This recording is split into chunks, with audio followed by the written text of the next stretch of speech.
ഇമാം അഹ്മദ് റിളാ ഖാൻ ഫാദലെ ബറേൽവി റഹ്മത്തുള്ളാഹി അലൈഹി ഫതാവ റസ്വിയിൽ എഴുതി വെക്കുകയാണ്, കുമാരിമാരായ പെൺകുട്ടികൾക്ക് യൂസുഫ് നബിയുടെ കഥ വായിക്കാൻ കൊടുക്കരുത്. എന്താണത്? ഖുർആനിന്റെ പാഠമാണ് യൂസുഫ് നബിയുടെ കഥ. പക്ഷേ കുമാരിമാരായ പെൺകുട്ടികൾക്ക് വായിക്കാൻ കൊടുത്താൽ സലീഹയുടെ പ്രണയം അവര് വായിച്ചു പോയാൽ അവരുടെ മനസ്സ് ചാഞ്ചാടാൻ ഇടയുണ്ട്. അതുകൊണ്ട് അവര് സൂറത്തുൻ നൂർ പഠിക്കട്ടെ. വിവാഹം കഴിഞ്ഞിട്ട് അവര് യൂസുഫ് നബിയുടെ കഥ വായിക്കട്ടെ. അതൊരു സൂക്ഷ്മതയുടെ വിധാനമാണ്, മഹാന്മാരുടെ ദിശണയുടെ ഊക്കാണ്. എന്നാൽ ഇന്ന് നമ്മുടെ മക്കൾ LKG മുതൽ പഠിച്ചു വരുന്ന ആധുനിക സാഹിത്യം മുഴുവനും വഴിവിട്ട പ്രണയത്തിൻ്റെതല്ലേ. ഷേക്സ്പിയറുടെ നാടകത്തിലൂടെ പഠിക്കുന്നത്, ഒഥല്ലയും ഡെസ്ഡമോണയും പഠിക്കുന്നത് വഴിവിട്ട പ്രണയത്തിന്റെ കഥയല്ലേ. മലയാളത്തിലെ വലിയ വലിയ അവാർഡ് കിട്ടിയ പുസ്തകങ്ങളിലെ മുഴുവനും അകത്തളത്തിലുള്ളത് പ്രേമത്തിന്റെയും പ്രണയത്തിന്റെയും കഥയല്ലേ. ഖസാക്കിന്റെ ഇതിഹാസത്തിന് പറയാനുള്ളത് എന്താണ്? തകഴിയുടെ ചെമ്മീനിന് പറയാനുള്ളത് എന്താണ്? അപ്പൊ ചിലപ്പോ നിങ്ങൾ ചോദിക്കും, മൊയ്ലിയാരെ നിങ്ങൾ ഇതെല്ലാം വായിച്ചിട്ടാണോ വേഴ്സിറ്റിയിൽ പഠിക്കുന്നതിന്റെ ഭാഗമായി വായിക്കേണ്ടി വന്നതുകൊണ്ട് പറയുകയാണ്, ഇത്തരം സാഹിത്യങ്ങളല്ലേ നമ്മുടെ മക്കള് പഠിക്കുന്നത്. എന്നാൽ അവരെ അരുതായ്മയിലേക്ക് വഴുതി വീഴാതിരിക്കാൻ, നമ്മുടെ മക്കളുടെ മനസ്സിൽ ഈമാൻ സ്ഥാപിക്കാൻ നമ്മുടെ വീട്ടിൽ വല്ലതും ഉണ്ടോ? നമ്മുടെ മക്കൾ മുഴുവനും മോറൽ ഡീഗ്രഡേഷന് പറ്റുന്ന സാധനങ്ങളാ. ചാനലിലൂടെയും ബുക്കിലൂടെയും സിലബസിലൂടെയും കോളേജിലൂടെയും ഹയർ സെക്കൻഡറിയിലും സെക്കൻഡറിയിലും ഡിഗ്രിയിലും മാസ്റ്റർ ലെവലിലും എല്ലാം നമ്മുടെ മക്കളെ പഠിച്ചുകൊണ്ടിരിക്കുന്നത് അരുതായ്മയുടെ അധ്യായങ്ങളിലേക്ക് പ്രചോദനം നൽകുന്നതാ. നമ്മുടെ അക്കാഡമിക് കരിക്കുലങ്ങളിലെ മൂല്യങ്ങളെ കാത്തു സൂക്ഷിക്കാൻ പറയുന്നില്ല, ജീവിതോപാധിക്ക് ആവശ്യമായ ചില നിയമങ്ങളാ പഠിപ്പിക്കുന്നത്. ഇപ്പൊ ചിലര് വിചാരിക്കും നമ്മളിങ്ങനെ മതത്തിന്റെ ആളുകൾ ഭൗതിക വിദ്യാഭ്യാസത്തെ പ്രതിപക്ഷത്തിൽ നിന്നുകൊണ്ട് സംസാരിക്കാതെ. അല്ല, അള്ളാന്റെ തൗഫീഖ് കൊണ്ട് ഞാൻ ഇന്ത്യയിലെ 5 യൂണിവേഴ്സിറ്റികളിൽ പഠിച്ചിട്ടുള്ള ആളാണ്. ഇപ്പോഴും ഞാൻ കേരള യൂണിവേഴ്സിറ്റിയിലെ റിസർച്ച് സ്കോളറാണ്. അപ്പോൾ ഭൗതികമായ കലാലയങ്ങളുടെ മുറ്റങ്ങളിൽ നടക്കുന്ന അരുതായ്മയുടെ കൂമ്പാരങ്ങളുടെ നടുവിലേക്കാണ് നിങ്ങളുടെ മോള് രാവിലെ പോണത്. ഈമാനോടെ തിരിച്ചു വരാൻ നിങ്ങൾ എന്താണ് ചെയ്തു കൊടുത്തത്? നിങ്ങളുടെ പൊന്നുമോൻ സന്ധ്യാസമയങ്ങളിൽ കവലകളിൽ നിന്ന് കമന്റ് അടിക്കുകയാണ്.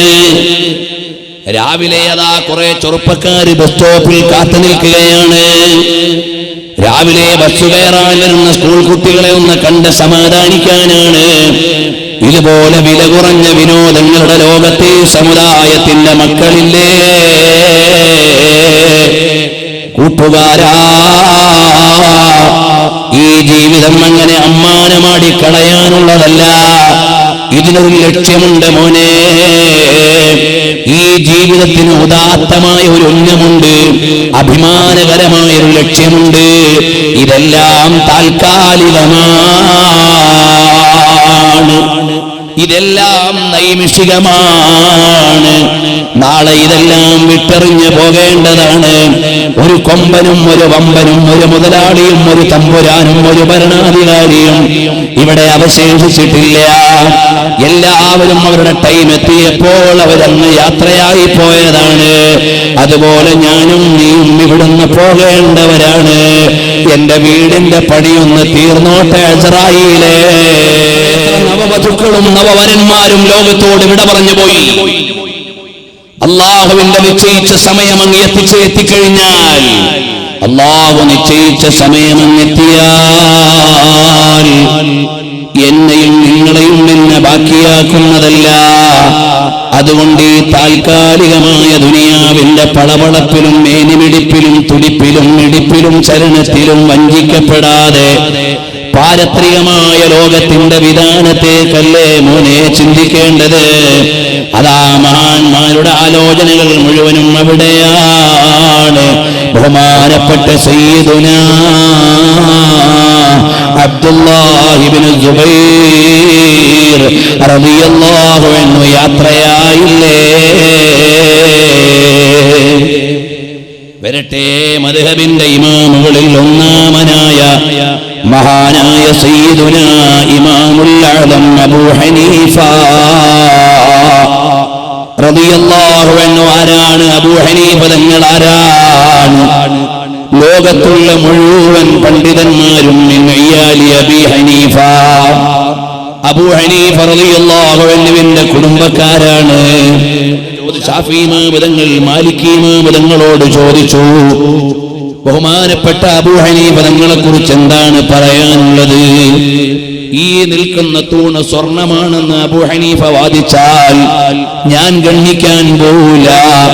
അത് സ്ഥിരപ്പെടുത്താൻ മാത്രമുള്ള ബുദ്ധിയുള്ള മഹാനാണ്, ബുദ്ധിയുടെ കേന്ദ്രമാണ് ഇമാമുൽ അഅ്ലം അബൂ ഹനീഫ.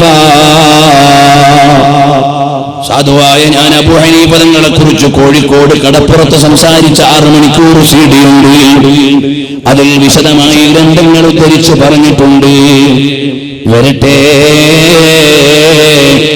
ആ മഹാനായ ഇമാമുൽ അഅ്ലം അബൂ ഹനീഫ റളിയല്ലാഹു അൻഹു ആരാണ്?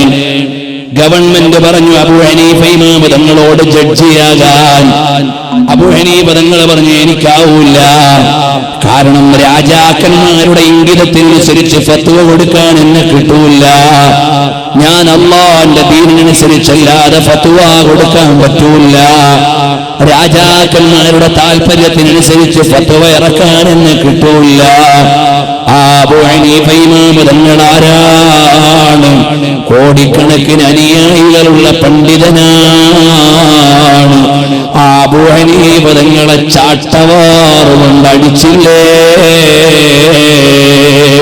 ക്രൈസ്തവ ജനതയല്ല, ജൂത ജനതയല്ല, ബഹുദൈവാരാധകരല്ല, ഇസ്ലാമിന്റെ പേരിലുള്ള ഭരണകൂടമാണ്.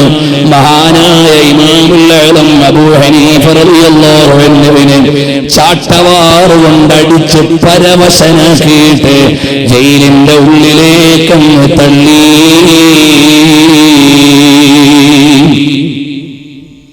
മറിക്കൂ മോനെ, താരീഖ് ബഗ്ദാദ് എഴുതുന്നു ഖതീബുൽ ബഗ്ദാദി. മറിക്കൂ മോനെ, അഖ്ബാർ അബീ ഹനീഫ വായിക്കൂ മഹാനവറുകളുടെ ചരിത്രം. ആ മഹാനായ ഇമാമുൽ അഅ്ലം റളിയല്ലാഹു അൻഹുവിനെ ഇപ്പോഴും ഒന്ന് പോയി നോക്കുമോനെ, പരിസരം മുഴുവനും ബോംബ് വീണ് പൊടിപൊടിയായി കിടക്കുമ്പോഴും അബൂ ഹനീഫ റളിയല്ലാഹു അൻഹുവിന്റെ മഖ്ബറക്ക് ഒരു കേടും വന്നിട്ടില്ല. ഞങ്ങൾ ബഗ്ദാദിലെ അഅ്ലമിയിൽ ചെല്ലുമ്പോൾ പരിസരം മുഴുവനും ബോംബ് കൊണ്ട് തകർന്നു കിടക്കുന്നുണ്ട്. അവിടുത്തെ കൊച്ചുമക്കൾ കുറെ ഞങ്ങളുടെ വാഹനത്തിന്റെ അടുക്കലേക്ക് വന്നു.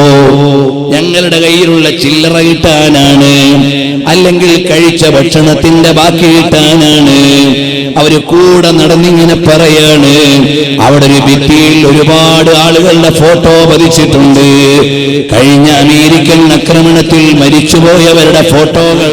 ഖാലിദ് എന്നൊരു കുട്ടി പറയാണ്, എന്റെ എളാപ്പാതിൽ കൊല ചെയ്യപ്പെട്ട ആളാണ്. വേറൊരു കുട്ടി പറയാണ്, എന്റെ വാപ്പ ഇവിടെ വെടികൊണ്ട് മരിച്ച ആളാണ്. ആ മക്കളിങ്ങനെ പഠനമില്ല, പള്ളിക്കൂടമില്ല, പള്ളിയില്ല, പാതിരിയില്ല, പസിയടക്കാൻ വകുപ്പില്ല. തകർന്ന തരിപ്പണമായ ബഗ്ദാദിന്റെ മണ്ണിൽ ഇടിപൊടിയായ വീടുകളുടെ മൂലയിൽ കഴിയുന്ന ഓമന മക്കള് വിദേശികളെ കണ്ടപ്പോടി വന്നതാണ് വല്ലതും കിട്ടാൻ.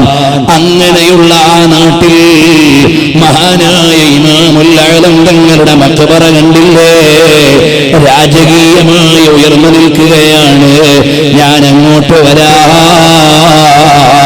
മഹാനായ ഇമാമുൽ അഅ്ലം റളിയല്ലാഹു അൻഹുവിനെ ചാട്ടവാറുകൊണ്ടടിച്ച് പരവശനാക്കിയിട്ട് ജയിലിന്റെ ഉള്ളിലേക്ക് തള്ളി.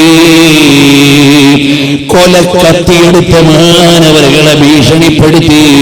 ഓ അബൂ ഹനീഫ, നിങ്ങളുടെ നിലപാട് മാറണം. അബൂ ഹനീഫ തങ്ങൾ പറഞ്ഞു, മാറൂല്ല. ജയിലഴിയുടെ അകത്തളത്തിലിട്ട് കഠാര കാണിച്ച് ഭയപ്പെടുത്തുമ്പോഴും അല്ലാഹുവിനെ ഭയന്ന ആലിമിന് ഭയമില്ല. മഹാനായ ഇമാമുൽ അഅ്ലം തങ്ങൾക്ക് വിഷം കലർത്തിയങ്ങ് കൊടുത്തു. ഉള്ളിലെത്തിയപ്പോഴാണ് അറിയുന്നത് വിഷം ഉള്ളിലെത്തിയിട്ടുണ്ടെന്ന്.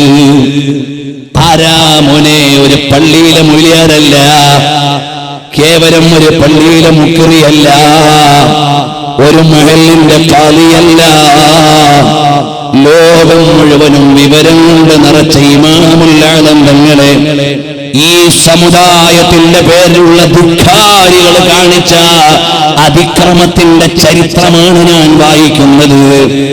ആ മഹാനായ ഇമാമുൽ ആലം തങ്ങള് വിഷം അകത്തെത്തിയെന്നറിഞ്ഞപ്പോൾ സജദ ലില്ലാഹ്, സുജൂദിലേക്കങ്ങ് വീണു. ഇതെന്റെ യാത്രയുടെ സമയമാണെന്നറിഞ്ഞു. സുജൂദിൽ കിടന്നുകൊണ്ട് ഇമാമുൽ ആലം തങ്ങൾ ജയിലിൽ വെച്ച് വഫാത്തായി പോയി. ഇന്നാ ലില്ലാഹ്. ചോദിക്കട്ടെ സഹോദരാ, ചാട്ടവാർ കൊണ്ടടിച്ചതുകൊണ്ട് ഒരു ആലിമിന്റെ വിലാസം പോയോ? ഇല്ല ഇല്ല. ഭീഷണിപ്പെടുത്തി ജയിലിൽ അടച്ചതുകൊണ്ട് ഒരു ആലിമിന്റെ വിലാസം പോയോ? ഇല്ല ഇല്ല. ജയിലിൽ കിടന്ന് വഫാത്തായി എന്ന കാരണത്താൽ അബൂ ഹനീഫ തങ്ങൾക്ക് വല്ല കുറവുണ്ടോ? ഇല്ല ഇല്ല. ഇനി ഞാൻ ഒരു ഭാഗം കൂടെ ചോദിക്കട്ടെ. ആ ഇമാമുൽ ആലം തങ്ങളെ ചാട്ടവാറ് കൊണ്ട് തല്ലി പഴിപ്പിച്ച് ജയിലറയിലേക്ക് വലിച്ചു തള്ളിയിട്ട് ജനാസ പുറത്തേക്ക് കൊടുത്ത ആ കാലത്തെ കാപാലികന്മാരായ ഭരണാധികാരികൾ ആരെങ്കിലും ഈ ലോകത്തിന് ആവശ്യം